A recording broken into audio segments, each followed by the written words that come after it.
다음, 그 일상의 발견과 연구 방법론 재정비에 대해서 같이 생각해 보겠습니다.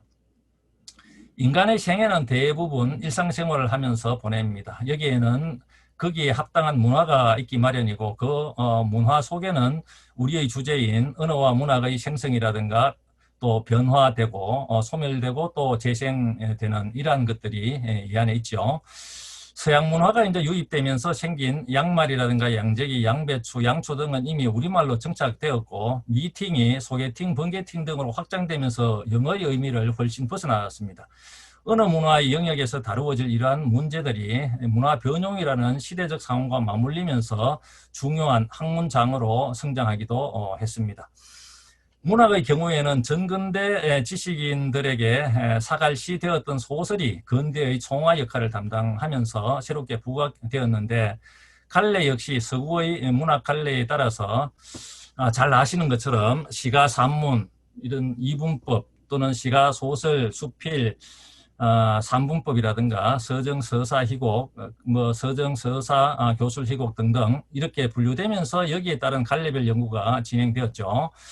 이 과정에서 일상이 배제된 순문학을 더욱더 중시하게 되었고 이 어느 곳에도 귀속시킬 수 없는 그렇게 어려운 가사문학의 경우 이곳저곳을 이제 여기 이제 점잖게 옮겨 다녔다라고 하지만 사실은 끌려 다녔죠. 서정적, 서사적 등과 같은 적이라는 전미사를 붙이면서 합리화하고자 했습니다. 이것은 우리의 문학 갈래가 일상생활에 합당한 내용과 형식으로 갖추어졌다는 사실을 망각했기 때문에 이런 현상이 발생한 것이다라고 생각합니다. 그런데 고전 안으로 이제 들어가 보면은 특별한 이렇게 서구적 관례를 가지고 오진 않는데 생활에 따라 가지고 다양하게 풀어놔 버립니다. 동문선 같은 경우는 55종의 문체가 그게 있죠. 이 가운데 이제 전통시대 우리 그 문학의 일상을 발견하게 되는데 근대적 개념의 문학 갈래를 훨씬 뛰어넘고 있습니다. 그 일상과 문학과 형식은 또 밀접한 함수관계를 가진다고 보는데 예컨대 집을 지을 때 창작하는 이 상량문의 경우를 보면은 매우 흥미로운 점이 발생하는데요. 다른 것도 마찬가지지만은 건축물의 유래를 설명하고 그다음에 동서남북과 상하로 이제 펼쳐진 자연 경관을 이제 이야기하고 건축물과 관련된 사람에 대한 덕업을 개성해야 된다라든가 또는 뭐 앞으로 추구하는 어떤 이런 내용으로 구성되어 있습니다. 형식은 산문으로 된 것도 있지만은 대구 형식을 이제 정교하게 이렇게 갖추고 있는 별려문 전통을 갖고 있는데 대구라고 하는 것이 그 두 가지 또는 네 가지로 이렇게 특히 이제 두 가지인데 두 가지에서 다시 두 가지 해가 네 가지 되가 이게 기둥의 역할을 합니다. 그러니까 기둥의 역할을 하는 가장 거기에 마땅한 형식이 뭘까를 생각하고 이 별려문을 가지고 왔던 거죠. 그러니까 형식과 내용과 문화가 이렇게 연결되어 있는 이 부분을 발견할 수가 있습니다. 어문학의 일상성 강조는 극근대 시대를 맞이해서 특별히 이제 주목되는데 어문학과 정보 기술이 합쳐진 디지털 어문학은 이 근대의 분과 학문을 훨씬 넘어서면서도 어문학의 연구 과정에서 정보 기술이 깊숙이 들어오게 하였고 이를 통해서 우리는 현재적 일상성이 더욱 자연스럽게 포착될 수가 있었습니다.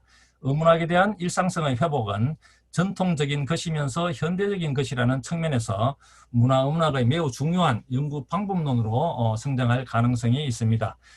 지난 시기가 정보의 어떤 장악과 그 이해에 연구의 초점이 놓여졌다면 디지털 어문학은 정보의 활용과 그 실천에 연구의 초점이 놓이기 때문입니다.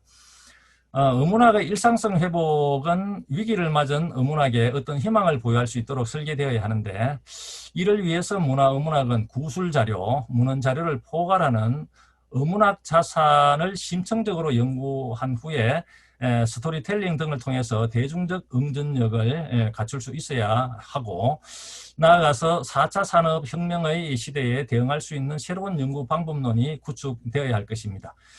이를 위해서 자료 처리 능력을 갖춘 어문학 자산의 수집과 질서화는 무엇보다 중요할 것인데요. 어문학 자료에 대한 통계적 분석 능력을 배양해서 이를 중심으로 해서 어문학 자료를 디지털 기술로 질서화할 수 있어야 할 것입니다. 이처럼 어문학과 디지털 기술의 접목은 문화어문학 연구의 기반을 다지는 데 있어서 필수적인 요소다, 이렇게 이야기를 할 수가 있습니다. 글로벌 시대, 글로벌 어떤 그 경쟁력이 요구되는 그 오늘날과 같은 이런 시대에는 IT 기술에 의해서 가공된 디지털 아카이브는 새로운 연구 영역으로 이끌어낼 수 있습니다. 시간을 오르내리고 공간을 넘나들면서 인간을 이해할 수 있기 때문입니다. 여기서 인간, 시간, 공간이라는 이 삼간론을 만나게 되는데, 시간을 고정시키고 공간을 넘나들거나 공간을 고정시키고 시간을 오르내리면서 연구할 수 있을 것인데, 어문학 연구가 중심이 되면서 인간 이해로 귀결됩니다. 즉 시간과 공간 그리고 인간이 자유롭게 조명되면서 어문학 연구를 통해서 인문학의 본령에 이제 접근을 할 수가 있다는 거죠. 빅데이터 시대에 인터넷이나 소셜 네트워크 서비스, 모바일 이런 그 환경에서 폭발적으로 생성되는 웹 문서 등 비정형 빅데이터를 효과적으로 분석하는 것도 문화어문학 영역에서 해야 할 일입니다. 이를 통해서 현대인들의 어떤 그 관심 영역과 이에 따른 상품 개발 등에 활용할 수 있는 실천성 또한 갖출 수 있기 때문입니다. 우리 학과의 남기림 교수께서 수행한 어페럴 산업의 MSIP 개발도 그 가운데 하나입니다. 빅데이터 분석을 통해서 감성 어휘 추출 방법론을 개발하고 패션 감정 어휘 목록을 구축해서 연구 성과가 바로 기업 마케팅에 적용될 수 있도록 하는 이런 길을 열고 있기 때문이죠. 하여튼 이런 등등의 어떤 그 이야기들을 문화어문학 안에서 많은 어떤 현실성을 갖추고 이야기할 수 있는 이런 부분들이 있다는 말씀입니다.